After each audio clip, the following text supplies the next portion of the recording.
سلام كبرات حواتنا حتن كما يعلهم كما يدخنوا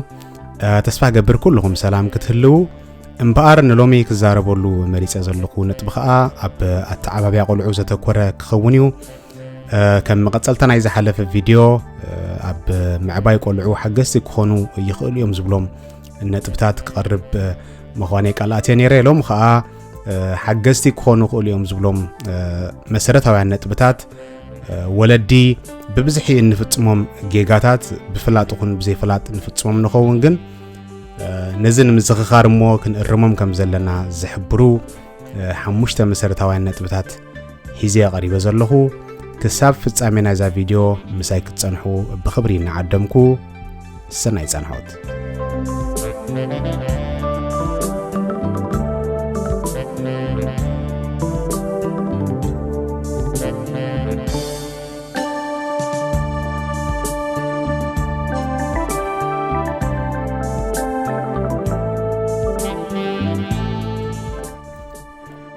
حرايم بار قدمي نابتن النتبتات مئتاوي زمنچ ناي زصحف وي ناي زتحستو كابي مخانو متقاس اقداسيو منچ ناي تحستوي كاب APA توسد مصنعتيو APA American Psychological Association ناي امريكاويان ناي سنلبونا كيلاتات زقمو محبر وي تمرامرت ناي سنلبونا يوم اذا اكل زوسدو مصنعتمو زترخبو وصيت كابو زوسدكم نتبتات مخانم كزخاخر دلي تقدم نتبي لو حزنا يزلنا ارستي مچم اقدمه خمس تقسكو ولدي بزحي نغبرم جيجاتاتيو بفلات وخن بزي فلات كم ولادي متن جيجا هنغبر بحرياويو غنتهم نغبرم جيجاتات اندحر فيطنا يم كا كنسو عللومن كنرمم سلنخيله اقريب يم زلخو ببزح ولد نغبرم جيجا انتلو تدغاغامي مغنحتي كنبلكلنا مچم اب ولادكا كغاغا خلو جيجا فصم كلو نختقرمو تغبرو سغمتيو ابغلا ولدي اكلاوي مقطعتي يرأي يخون اب فرنجي بنصارون ترينا سنا امراوي مقطعتي ام زتقمو قول عن تربش وين تغاغيو مدقاسي حلف بلو اب مدقاسين توسنه غيزه صنح دحريو امصيوم تتغيغو بسرعه يردو بزخا كرم خل اندحر كمزي ابانا ببزح زرأ ابز تقمن زي تقمن جيجاتات تفصيم يلكا 10 غيزه تزاربن تخريولومن تحرقن كونكا كاب طقمو غداتو يزبزح قداماي سنامراو حاس يالو نتوم قلعو فرحاتكم زخونو دهولاتكم زخونو نفس متأمان كم زي بولوم نخغبروم عبد تخوللو السو ترايكي كونا غن اتخوم عينت مغناحت اندحر تدغاغامو خوينو اتم قلعون كلمدو خول يوم تخوم عينت بحري ابنت ابستقم زي تقمن دحر سقيلكا تزاربوم كونكا ايناي جيجا ايناي اي جيجان ወይ تقنع ነገር كفلاليوم كشغريوم at some point تخمص يحجي ولا جيجا غيروم كتزاربوم كلها ايسمعو خاليم ምክንያቱ ቀጻለ ሆናሉ كفلاليو ሽገርሎ ማለት ነው ስለዚህ ኣብትናሽቱ ዝኾነ ጌጋታት ከም ኖርማል ነገር ሓሲብና ነው ጸገም ያለን it's okay ኢልና ክንሓልፎ ጽቡቅ እዩ ኣብትኪ ክግንሕዎ ዘለዎም ወይ ክረሞ ዘለዎም ከኣ عتوب زخونة سجمتات كنوصل نعبنت جيجا فتصم كله أبكن دعويل كموجاجن مسؤوم مكراين فيلي عبيلكا مدكاسيوم كحلفهم زلوهم بينهم كصنعهم زلوهم مستوسنا جزية كحسبولنا تزجورو جيجا كحسبو عدلتهم دان ملس عبيلكا شعو جيجو أمتهم مخان نجيركا كتقرماميتي اتزحشة كله أمانة ترير مخان ويكتصالي تجنح ولاد انت دعوهنكا اتي ولادي مسولودو زلو زمدنا ويركب كبته خخالي at some point كمزي ابلع الولادي اون اتي وتولاد صلي كحدر يخالي مالت كمزي بيور صلي كونن كن كاب ولادي ناي مرحق بهاري كمعبل سلازخال بزتخ على متن امنا ترير مخان صبق ايكونن مخنياتو انت يالو ولا ببزح نعزون تخوينا ون بزحات سدرا بيتات فصم جيجا دقوم بديسيبلين خعبي تباهيلو عتوبا كايدا يخدو اتم ولاد شعو ابكندي نولاديهم وين ولاديتهم كخبرون بو خخدون كشكعوا مفتنو كشكعوا مجمرو ابزحج عبيغا يغفت تروبون دحر تاسرو خونكا حدا ولاد نيشتي موصيت انت رخيبو شعو بوم يبل كتحزوي تخيلني خا مالتي سلازي ابزي بالانس دسخونه كايدا كنتقم اقداسيو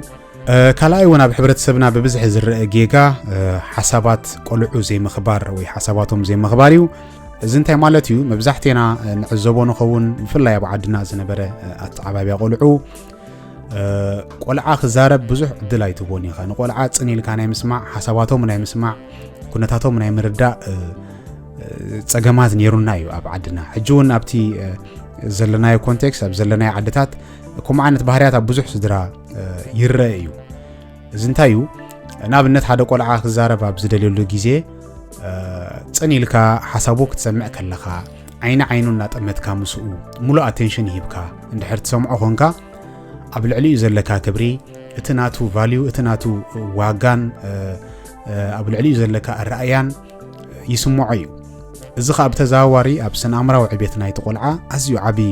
ዋጋ እዩ ዘለዎ ስለዚ ኣብ ክንዲ ቆልዓ እንዲኻ እንታይ ኣፍሊጥካ ወይ ቀሲልካ ዕበ ስቕበል ዕላል ዓበይቲ ኣይትስማዕ ወይ ያጋይሽ ኣብ ዝመፁሉ ግዜ እውን መደቀሲኻ ኺድ ወይ መደቀሲኺ ኺዲ ደገኺ ተጻወት እናበልካ ነቶም ቆልዑ ሪጀክት ገብሮም ወይ ክትንጽሎም ፍታን ብዝተኻለ መጠን ኣብቲ ዋላ ጋይሽ ሃልዮም ከማን ብዝተኻለ መጠን ኢንጌጅ ክትገብሮም ኣለካ ምሳኻ ይህሉ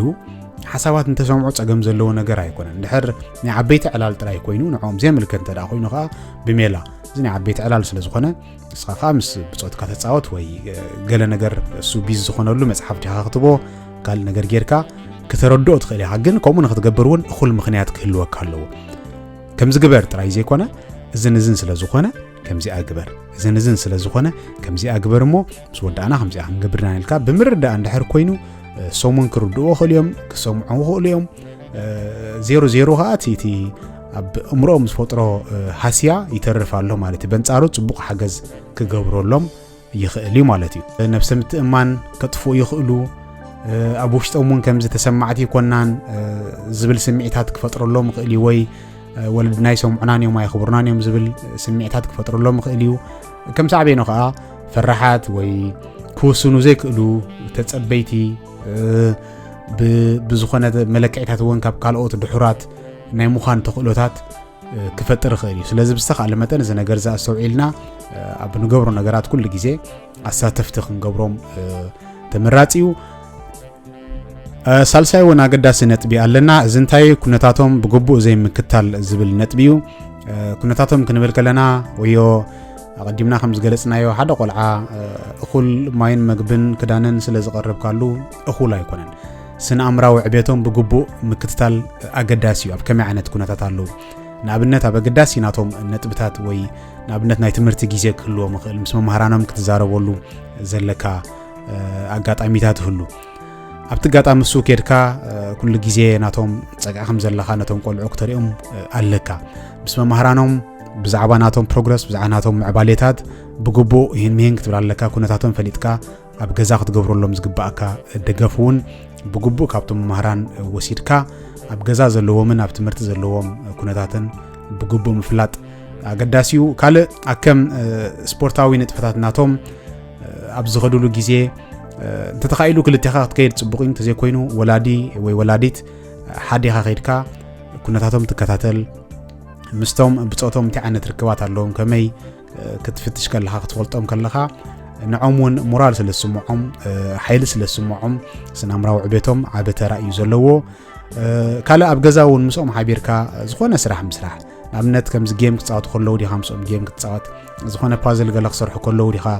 ምስኦም ኮፍ ኢልካ ፓዝል ክሰርሕ ወይ ቅብኣ ከምዚ ሕብሪ ምልካይ ዝኾነ ስእሊ ምስኣል ከምኡ ዓይነት ነገራት ክትገብር ከለኻ እቲ sense of security ናቶም ዝያዳ ይድልል ኣብ ነፍሶም ዘለዎም ሚዛን ይዓቢ ኮንፊደንሶም ናቶም ርእሰ ተኣማንነት እውን ስለዚ ዓቢ እዞም ነገራት እዚኦም ብዝተኻለ መጠን ክንትግብሮም ኣገዳሲ እዩ ካልእ ምስኡ ዝተኣስር ምናልባት ኣብ ከባቢና እንተደኣ ንዓና ዝመስሉ ኣሕዋት ወይ ፈተውትና ኤርትራውያን ደሞ ሓፈሻ እንድሕር ኣለዉ ናብኦም ሒዝካዮም ቪዚት ምግባር ወይ ንዖም ዓዲምካ ብተወሰነ ግዜ ፍላይ ቆልዑ ዘለዎም እንተኾይኖም ሓቢሮም ክትፃወቱ ነንባዕሎም ምቅራብ ክገብሩ እቲ ናቶም ካልቸር ብግቡእ ክፈልጡ ቋንቋም ክፈልጡ እንድሕር ሓጊዝናዮም እዚ እውን ቀሊል ዘይኮነ ነጥብ ስለ ዝኾነ ሸለል ክበሃል የብሉን ራብዓይ እውን ኣዝዩ ኣገዳሲ ነጥቢ እዩ እዚ ኸ ብዛዕባ ገንዘብ ዘይምምሃር እዩ መቸም ኩልና ከም ንፈልጦ ኣብ ዓድና بتزبزح انت دا كيدنا ماجوريتي ገንዘብ መሓዝ ከም ጌጋ እናተማሃርና ኢና ንዓቢ ገንዘብ ኣይተልዕል ወይ ካብ ሰባቱን መቕሽት ወሃብ ከለኻ ነውሪ እናተባሃልካ ኢኻ ተዓቢ እዚ ኸ ዓበ ሃስያ እዩ ዘለዎ ዋላው ካናቱ ጽቡቕ ጎንታት እንተሃለዎ ትጉዳቱ ግን ቀሊል ኣይኮነን ንኣብነት ቆልዓይ ሕዝን እናተባሃልካ እንተ ዓቢኻ ብዛዕባ ኣመጻጽኣ ናተሓዛን ገንዘብ እኹል ኣፍልጦ ክትረክብ ዝከኣል ኣይኮነን ኣጸጋሚ እዩ ትፈልጦ ትኽእል ኢኻ ምስ ግዜ ግን ኣከምቲ ክትፈልጦ ዝግባእካ ዕድመ ኣይትፈልጥን ኢኻ ደንጊኻ ኢኻ ትፈልጦ እዚ ኸኣ ናቱ ሳዕቤናት ኣለዎ ማለት እዩ ስለዚ ብዝተኻለ መጠን ገንዘብ ኣይተሓዙ ኣብ ክንምባል እንተ ተኻኢሉ ንሕና እውን ናቶም ዝተወሰነ ባጀት ትገብረሎም ኣብ ሰሙን ዲኻ ዝኾነት መቆሸሽ ክትቦ ኣብ ከም ደሞዝ ተሓሲቡ ኣብ ሰሙን ወይ ኣብ ወርሒ ወይ ኣብ ክልተ ሰሙን ዝተወሰነት ዋላ ቅርሺ ዘይትኸውን ንምንታይ ታ ቅርሺ ትህቦ ታ ቅርሺ ንኽዕቅባ ትነግሮ ብኸመይ ዕቅባ ብኸመይ ዋህልላ መዓስ ከይጥቀመላ ብግቡእ ትምህርቲ እንተ ሂብካዮ እቲ ገንዘብ ብኸመይ መጽእ እንተ ምሂርካዮ ብኸመይ ትጥቀመሉ እንተ ምሂርካዮ at some point in time ንባዕሉ ኣብቲ ህይወቱ ኣብ ማጻ ገንዘብ ከመይ ጌርካ ሴፍ ትገብርን ከመይ ጌርካ ትጥቀመሉን ጉቡእ ኣፍልጦ እናሓዘ ስለዝዓቢ ድሓራብ መጻኢ ህይወቱ ኣብ ማጣጻእና ተሓዛን ገንዘብ ኣይሽገርን እዩ ስለዚ እዚ ነገር እዚ ሸለል ክንብሎ ይብልናን ካልእ ምስ ተኣሰር ንኣብነት ከም ዝበልኮ ትርጉም ገንዘብ ክንነግሮም ከለና ኣብ ባንክ ኸይድካ ንምንታይ ገንዘብ ተውፅእ ወይ ATM ማሽን ተጠቂምካ ገንዘብ ክትወፅእ ከለኻ ብኸመይ እዩ እንታይ ስለ ዝኾነ ዝቕመጥካይ ገንዘብ ከም ዘለካ እሞ ካብኡ ትጥቀም ከም ዘለኻ እቲ ATM ብምንታይ ይሰርሕ ኩሉ ነገራት ብቕልል ዝበለ መገዲ ክትረድኦም ከለኻ እናቐለለ ይኸይድ እዚ ኣብቶም ንኣሽቱ እየ ዝብል ዘለኹ ንዓበየ ምስ ከደኻ ልክዕ መምስ ደረጅኦም ክፈልጥዎ ዝግብኦም ነገራት እናፍለጥካ እዮም ትኸይድ ንኣብነት ገንዘብ ብቐሊሉ ከም ዘይመጽእ ሰሪሕካ ጊዜኻ ወፊኻ ጊዜኻ ከፊልካ ከም ዝርከብ በአግባብን በቁጠባን ክትቀመሉ ከም ዘለካ ናረዳካ ያምን ተኸይድካ ምስ ጊዜ ብግቡእ እናተረድዎ ስለዝኸዱ ንምምጽኡን ንምሓዙን ንምሕዳሩን ኣይሽገሩን ሓሙሻይን ናይ መወዳእታን ነጥቢ ዝውና ገዳሲኡ ምኽሪ ወይ መምርሒታት ናይ ካልኦት ሰባት ምስማዕ እዩ ዝብል ነጥቢ እዚ ኸኣ ብልክዕ ምኽሪ ናይ ሰብ ተመክሮ ወይ ዓበይቲ ወለዲ ድዮም ወይ ናይ ካባኻ ካልኦት ቆልዑ ንዝዕበዩ ካባኻ ንዝዓብዩ ሰባት ተመክሮ ዝያዳ ዘለዎም ሰባት ክትሰምዕን ክትጥቀመሉን ጽቡቕ እኳ እንተኾነ እቲ ትገብሮ ነገራት ግን ኩሉ ግዜ ንስኻ ኢኻ ክትውስን ዘለካ ሓሳባት ምውሳድ ጽቡቕ እዩ ግን ብመምርሒ ናይ ካልኦት ሰባት ክትከይድ ቁኑዕ ኣይኮነን ከምዚ ኹን ከምዚ ግበረሉ ከምዚ ክኸውን ኣለዎ ኢሉ ትእዛዝ ንዝህበካ ሰብ ክትሰምዕ ትርጉም የብሉን ሓሳብ ክትሰምዕ ጽቡቕ እዩ ግን እቲ ትገብሮ ነገራት ኣብቲ ናትካ ስምዒታትን ርዲእታትን ዝተመርኮሰ ክኸውን ኣሎ ምክንያቱ ንውላድና ንሕና ኢና ዝያዳ ጽቡቕ ጌርና ንፈልጦ ልዕሊ ማንም ሰብ 24 hours ምሳና ስለ ዘሎ ውላድና ንፈልጥ ንሕና ኢና እቶም ንወስዶም ዲሲዥንስ ካ እቶም ንወስዶም ውሳኔታት ኣብቲ ናትና ኣፍልጦ ዳይ ክኸውን ዘሎ እምበር ብናይ ካልኦት ሰባት መምርሒ ክንከይድ ቁኑዕ ኣይኮነን ንኣብነት እንታይ ንዕዘብ ኣብ ዝናትና ሕብረተሰብ ሓደ ውዑይ ቆልዓ እንተሪኢኻ እዚ ቆልዓ ውዑይ ረባሺ ወይ ነቓጺ ዘይሰምዕ ገለ ዝብሉ ገናሕቲ ቃላት ወይ ዳሃልቲ ቃላት ብብዝሒ ዝጥቀሙ ሰባት ኣለው ከምዚ ዓይነት ነገር ኣብ ውላድካ ክትፍቅድ የብልካ ሰብ ጥዑም ቃላት ክዛረብ እንትኽኢሉ ጽቡቕ ስነ ኣምራዊ ዕቤት ናይ ወድኻ ናይ ውላድካ ዝሕግዝ እንተዘይ ኮይኑ ግን ሕማቕ ቃላት ውላድካ ንኽሰምዕ ክትፍቅደሎምን የብልካን ምክንያቱ ንዓና ተራ ነገር መሲሉ ክረኣየና ክኸውን ወይ ንዓናውን ከምኡ እናሰማዕ ንዝዓበየ ሰብ ቀሊል ክመስል ክኸውን ግን ኣብቲ ስነ ኣምራዊ ዕቤት ናይቲ ቆልዓ ኣዝዩ ጎዳኢ ስለ ዝኾነ መንፈሶም ክትንክፎም ስለ ዝኽእል ከምዚኦም ዓይነት ኔጋቲቭ ዝኾኑ ቃላት ሕማቕ ቃላት ንዝጥቀም ሰብ እውን ኣብ ውላድካ ዕድል ክትቦ የብልካን ከም ዝበልኮ ገለገለ ጠቃሚ ምኽሪ ክትረክብ ጽቡቕ እዩ ተሓላፍነት ግን ብቐንዱ ናትና ስለ ዝኾነ ኩሉ ንገብሮ ነገራት ባእና ክኸውን ኣለዎ ምክንያቱ ደቅና ኢና ከም ዝበልኮ ንሕና ኢና ጽቡቕ ጌርና ደቅና ንፈልጥ ኩሉ ንገብሮ ነገራት እውን ብመገድና ክኸውን ኣለዎ ምስኡ ተኣሰር ካልእ ነጥቢ ደቅና ዝፈርሕዎም ወይ ዝጸልእዎም ሰባት ክነለሊ ኣለና ዝፈርሕዎም ወይ ዝጸልእዎም ሰባት ክብል ከለኹ ካብ ዜሮ ተበጊሰ ይኮንኩን ቆልዑ ሰብ ክጸልኡ ወይ ክፈርሑ ብዘይ ምኽንያት ኣይኮነን ቆልዓ ኩሉ ግዜ ገጽ ዝርኢ ብጣዕሚ እዩ ገጽ ዝርኢ ስለዚ ምስ መን እንታይ ዓይነት ኣቀራርባ ኣለዎ ምፍላጥ ኣገዳሲ እዩ ብፍላይ ኣብ ትምህርትን ኣብ መውዓለ ህፃናትን ዝኸደሉ ግዜ ኣብ ዴይኬር ዝኸደሉ ግዜ ኣብኡ ዘለዉ መምህራኖም እንታይ ዓይነት ኣቀራርባ ኣለዎም ምስ መን ከመይ ይቐርቡ ምስ መማህርቶም ይኹኑ ምስ መዋዕልቶም ወይ ምስተን ዴይኬር ዘለዋ ሰባት ምስኦም ዘለዎም ኣቀራርባ ብጥብቂ ምክትታል ኣገዳሲ እዩ ምክንያቱ ከጋጥም ይኽእል እዩ እቲ ናይ ምፍላይ ባህሪ ኣሎ ብዙሕ ሓበብ ብዙሕ ቦታታት ስለ ዝርአ እቶም ዝበዛሕና ሰባት ውላድና እንድሕር ናብ ትምህርቲ ከይድ ኮይኑ ናብ ዴኬር ከይድ ኮይኑ for sure ናብ ዝበዝሑ ጻዓዱ እዩ ዝሕወስ ዘሎ ወይ እቲ ካምፓኒ እውን ናይ ጻዓዱ እዩ ሕጂታ እዩ ጻዕዳን ጸሊምን ክፈልለ ዘይኮንኩ ግን እቲ ዲስክሪሚኔሽን የጋጥም እዩ ብዙሕ ግዜ ስለዚ ከምዚ ኬስ ወዓልና ኣለኹ ንሓልፍ ዘይኮነ ዘለና ሕማቕ ንምሕሳብ ኣይኮንኩን ግን ብርግጽ ስለ ዘጋጥም ክንከታተሎ ኣገዳሲ እዩ ምክንያቱ እንታይ የጋጥሞም ኣሎ እተን መምሃራኖም ኣብ ልዕሊኦም ዘለውና ራእያ መምሃርቶም ኣብ ልዕሊኦም ዘለዎም ራእያ እቲ ኣቢዩዝ ክህሉ ስለ ዘይብሉ ብጥብቂ ምክታል ኣገዳሲ እዩ ኣብ ትምህርቶም እቲ ናቶም እቲ ሶሻል ኣቀራርባ ምስኦም እንታይ ይመስል ምስ መምሃርቶም ከመይ ይቀርቡ ገለ ብጥብቂ ምፍላጥ ኣድላይ እዩ ተዘይኮይኑ ንሕና ትምህርቲ ከድለው ናበልና ብዙሕ ሓሳይ ነገራት እውን ከጋጥሞም ስለ ዝኽእል እዚ ነገር እዚ ሸለል ክበሃል ይብሉን ካልእ ክበሃል ዝግብኦ ብዙሕ ነገራት ክህሉ እዩ ገና ብሓደ ቪድዮ ከይነውሕ ስለ ዝበልኩ ሕፅር ኣቢለ ኣብ ዝተወሰነ ክፋላት እንተገበርናዮ ክሓይሽ እዩ ምስኡ ዝተኣሰር ኣብዚ ቪድዮ ዘይቀረበ ንቐጻሊ ክቐርብ ኣለዎ እትብልዎ ነጥብታት ብዛዕባ ውላድና ከምዚ ክንፈልጥ እንደሊና እትብልዎ ነገራት ብሜሰንጀር ዲ ወላ ብኮመንት ሞግደፉለይ ዓቕመይ ዘፍቅዶ ኸኣቲ ዘድሊ ሪሰርች ገይረ ከምዚ መገዲ ክቕርበልኩም ክፍትን ስለዚ ሕቶ እንተዳለኩም ኣብቲ ኮመንት ግደፉለይ ብኡ መሰረት ከዓ ካልእ ግዜ ካልእ ቪድዮ ከዳሉ ክፍትነ ክትሰምዑን ስለ ጸናሕኩም ክብረት ሃበለይ ብልብ የመስግን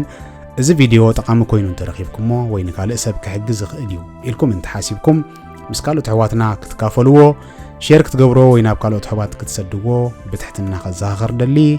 ደጊመ ክብረት ሃበለይ ሰላም